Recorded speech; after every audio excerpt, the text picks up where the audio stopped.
This call is now being recorded. I'm sorry, go ahead. I was just trying to remember, have I done this before? I feel like I have, but I can't remember for what paper or when. AMJ article on, let's see. Oh, the pay premium, female pay premium? Yes. Why yeah, okay, when I remember. gender gap reverse. Yeah. Okay. So, and you know what, I can tell you right now how that's, I might have some statistics on how the traffic's that's getting. Let me see if I have that handy.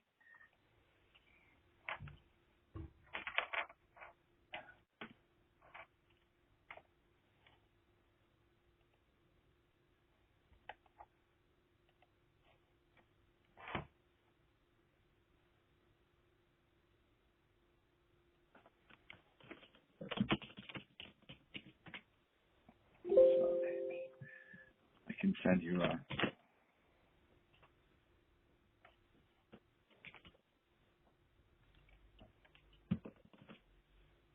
I just sent you a link to the that summary too. So what we'll do, I don't think we had a newsletter when we created the previous summary. So in this case, it'll be on the Insights homepage after it's live, and we'll promote it in the, I guess this would be the December 1st Insights newsletter. Have you seen those newsletters? Yes. Yeah, so it'll be promoted in that newsletter, and then it'll also be on, at some point after that, we'll promote it on Facebook, Twitter, and LinkedIn, and I'll let you know when that happens. Okay, that sounds great. Yeah, you can share any of the links, anybody you want, colleagues, your university, Marcom department, anyone that, you think would be interested. Okay, sounds great. Okay, so one of the questions, I just wanted a few examples. You mentioned how, and this has been covered fairly extensively in the media, but a number of Silicon Valleys have recently, I'm reading the paper, recently implemented extensive diversity initiatives that failed to produce the desired impact. So I saw, Google, Apple, Facebook, Twitter. Were there any other specifics? Sorry, companies that have diversity initiatives that aren't working very well, is that the question? In Silicon Valley, yeah. Yeah, I think it's mostly the high tech ones, and you hear sort of snippets of it in the news, but I don't, I see those articles, but it's not something that I track really carefully. Okay. But I'd say it jives with kind of other, when I talk to practitioners about their diversity initiatives, this seems to be a very common story that they put all this effort into it and it doesn't always work very well. Right. You painted quite a dour picture. We can get to a little later. So, you mentioned there the three diversity goals that, you measured progress toward or against, and target representation, target inclusion, which are clear. Could you explain in simple terms reduced gaps in career success between targets and non-targets? Yeah, so this would be things like eliminating a male pay premium or female pay penalty. So, a lot of times organizations get really focused on hiring metrics, so, who's in the organization versus not. But then you also have to think about formal and informal sort of fairness among people within the organization, which means monitoring things like are, majority group members getting promoted at a higher rate, or they're being paid more. And then the inclusion piece is in informal everyday interactions, are people both, being treated equitably regardless of their group membership. Okay, so that would be, promotions and pay raises primarily. Yeah. Okay. Now, and also, could you tell me about, I'm going to read one line, and then in simple terms, tell me how this relates to your findings. The signals that diversity initiatives send, together with individuals' reactions to those signals, are mechanisms that drive the unintended consequences. And I can tell you what page that's on if you want. Oh, do you want me to explain that statement, or? Yeah, in simple terms. Right. So I think the way I'd put it is that, diversity initiatives and, sometimes why they don't work, it's not always about the content about specific policies. Do you have a training policy and what does that do versus do you have a mentoring program? What does that do? But just by having a diversity initiative, just by doing any of these, including any of these practices, it sends a message to people in the organization about what the organization is like, right? What are the experiences of different groups? How does it think about diversity? And those sort of perceptions of the organization that are formed by virtue of having a diversity initiative are kind of these core drivers of their unintended consequences. Okay. And you clearly defined, what the 4 types, backfire, negative spillover, positive spillover, and false progress. I was hoping you could just give me a very specific, just one example of each. For example, one example of backfire in this context. So an example of backfire would be when the diversity initiative does the opposite of what you want it to do. So, for example, you want it to increase representation of target group members in the organization, and instead it decreases representation of target group members in the organization. Okay. Negative spillover? So negative spillover is when a diversity initiative has an undesirable impact on something other than the outcomes you're trying to move. So you're trying to affect things like representation and inclusion. So a diversity initiative creates negative spillover when it affects something else in an undesirable direction. So a common example is you're trying to help target group members through representation and feelings of inclusion, but instead you have a negative impact on non-target group members. So people like whites and men and other majority groups. You offer a diversity initiative, and as a result, they think the organization is a really unfair place, for example. Or they have it sparks other negative attitudes towards the organization. Okay. And positive spillover? Positive spillover is the opposite of negative spillover. So again, your diversity initiative is affecting some outcome other than the intended outcome. It's some unexpected results, but it's happening now in a desirable direction instead of an undesirable direction. So, for example, the opposite example of negative spillover is you implement a diversity initiative, and regardless of whether or not it helps target group members, non-target group members also like the organization more. They feel like it's a more fair and moral place. Okay. And false progress? False progress is a tricky one, and that basically happens when a diversity initiative on the surface looks like it's working, but it's really not, or it's really not working in the way you hope it to. So an example that people have speculated about for this is that diversity initiatives are supposed to increase representation of target groups in managerial positions, for example. So some things that people might do would be maybe take a job where there are a bunch of minorities or women in the job and just reclassify it as a managerial job, right? So your outcome is improved. You've increased representation in managerial positions. But that's not really the way it's supposed to work, right? You're sort of cheating or taking a shortcut to make it look like the diversity initiative has worked, but it hasn't really changed anything. Isn't that getting close to the, the caveat you said about your findings that, you're looking at programs in which business leaders are really honestly trying to make an improvement, but these don't apply to cases. You use the term window dressing. Yeah. So Is the caveat an example of window dressing? Well, it depends on who sort of the target perspective is. So my assumption is that the leaders of the organization, the people who implement the diversity initiative, have good intentions. They're trying to do the right thing. Right. But in implementing it, it sends these messages to, other people in the organization. So basically what's happening is the leaders are doing it with good intentions, but what managers at lower levels of the organization here is, make the diversity numbers look better no matter how you do it. Right? So it's a matter of who's actually implementing the initiative. They have good intentions, but then it has to get, carried out by people throughout the organization, and they might not, or they might not do it in ways that are consistent with what, how it's supposed to work or what's intended from the standpoint of those who implemented it. Okay. And in the example you gave where, just reclassifying jobs as managerial positions, which isn't reflective of reality. Is that the case where those lower level managers, like you mentioned, are doing that on purpose, or they're doing it possibly by mistake, not realizing that they're actually creating false progress? It could be either one. Okay. So some other examples of false progress might be there's a gender pay gap, so you sort of strategically allocate these big pay raises just a couple women, and that makes it go away in the aggregate. I actually think the female pay premium paper is an example of false progress, because what that paper what I find is basically when you implement a diversity initiative, most women are still paid less than most men, but a small subset of high potential women are paid more than high potential men. And so that's going to reduce the gender gap overall because you've got these high profile women being paid more than men. So the aggregate gender gap is going to go down.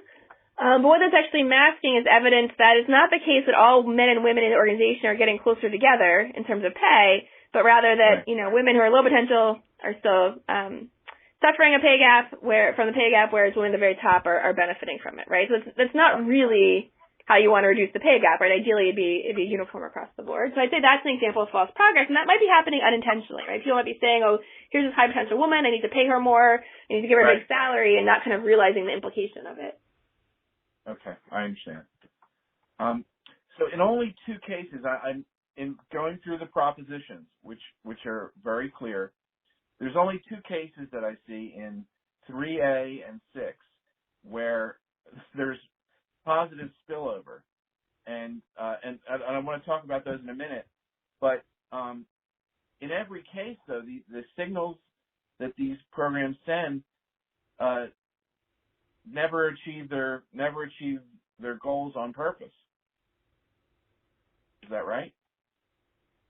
Yes. So they're all unintended consequences, and so it doesn't mean that diversity initiatives always produce unintended consequences. But I'm trying to be systematic about the range of things that diversity initiatives can do. And so there are two figures in the paper. I'm going to open it up so I can. I'm going to use. I redid one of the figures on the types of diversity practices. That include 2 non-discrimination, 1, 2, 3, 4, 5, the 6 resource practices, and the 4 accountability practices. So I'll have a chart describing all of those in the summary. Oh, the first table? Yeah, is that? Let me check which one that was. Table 1.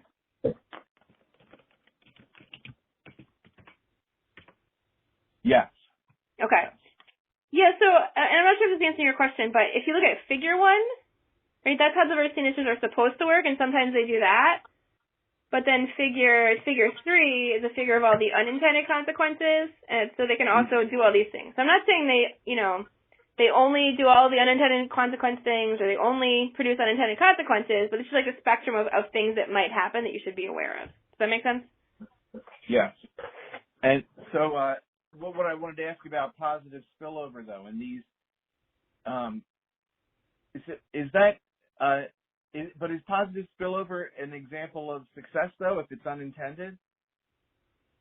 Yeah, well, it would certainly be desirable. So what my sort of recommendation would be is that based on this figure, and thinking about these signals, you can sort of, discourage or combat signals that produce negative unintended consequences. And there's some value in trying to encourage and magnify signals that produce beneficial unintended consequences like positive spillover. So, for example, signals that morality is valued in the organization. Yeah. Although that one's tricky because it's a simultaneous cause of both positive spillover and backfire. So sort of the more you kind of, talk about that, really emphasize it, it's likely to create both good things and bad things. Right. So is there a way to get the positive spillover and not the backfire by sending signals that morality is valued? Maybe. Yeah, I think so. The way I think about it is what this figure suggests, and thinking about the intended versus unintended consequences together, is there's no one easy fix. And so I think for the practical implication for organizations is think about, okay, well, what outcomes do you want to maximize, right? If underrepresentation of targets is a severe problem, then you probably need to have some, practices that are most likely to fix that, but be aware, there are also going to be some negative unintended consequences of doing that, and, try to manage them the best you can, but you're probably not going to, all these kinds of outcomes, all these consequences, intended and unintended, you're probably not going to be able to maximize on all of them. I see. So, the diversity initiatives, even when done effectively and done right, are likely to have pain points and have problems that come along with them. Is that correct? Yeah, I think so. I have not found the silver bullet. Okay. And so that's I was going to read this to you. I think you've already exactly addressed it. Strategies for improving diversity initiative effectiveness should be considered holistically, and the best strategy likely depends on the most pressing needs in an organization. And, is a lack of diversity goal progress or negative non-target reactions a bigger concern? And that's what we're just talking about right here. Yeah. Okay.